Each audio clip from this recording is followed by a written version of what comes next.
भारतीय संस्कृतीत स्वयंपाकघराला अन्नपूर्णा देवीचे स्थान मानले जाते. घरातील सर्व सदस्यांचा आरोग्याचा, आनंदाचा आणि समृद्धीचा संबंध स्वयंपाकघराशी जोडला जातो. वास्तुशास्त्रानुसार स्वयंपाकघरातील काही चुका होत असतील तर त्याचा परिणाम घरातील आर्थिक स्थितीवर होऊ शकतो. अनेकदा आपण बऱ्याच गोष्टी करतो ज्यामुळे पैशांची बचत होत नाही, अनावश्यक खर्च वाढतात किंवा आर्थिक अडचणी निर्माण होतात. या व्हिडिओत आपण बघणार आहोत स्वयंपाकघरातील अशा काही महत्त्वाच्या चुका आणि त्यावरील उपाय. त्यामुळे हा व्हिडिओ तुम्ही शेवटपर्यंत नक्की बघा.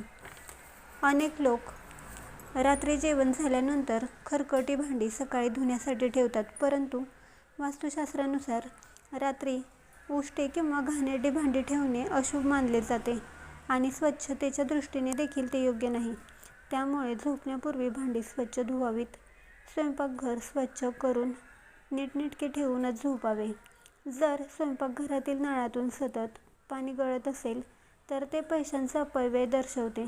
जसे पाणी सतत वाहून जाते तसाच पैसा देखील येतो पण घरातून निघून जातो.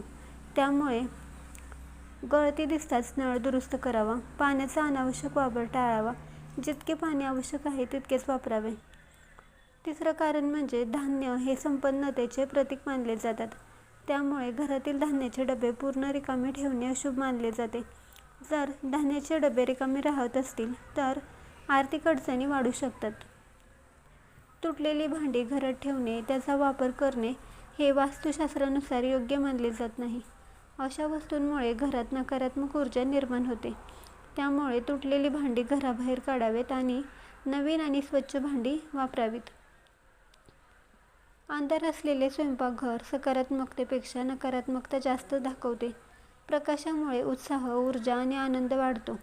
त्यामुळे स्वयंपाकघरात पुरेसा नैसर्गिक प्रकाश येईल याची काळजी घ्यावी. आवश्यक असल्यास अतिरिक्त लाईट्स वापरावेत. खिडक्या उघड्या ठेवाव्यात.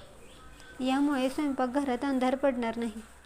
स्वयंपाक करताना मनस्थितीचा परिणाम अन्नावर होतो.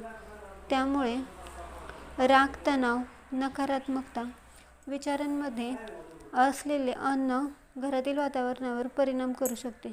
त्यामुळे स्वयंपाक करताना मन शांत, सकारात्मक राहण्याचा प्रयत्न करावा आणि देवाचे स्मरण करत स्वयंपाक करावा. तुम्हाला ही माहिती कशी वाटली कमेंट्स करून नक्की सांगा. व्हिडिओ आवडला असेल तर लाईक करा, शेअर करा आणि असेच धार्मिक व्हिडिओ बघण्यासाठी आपल्या चॅनलला सबस्क्राईब करा.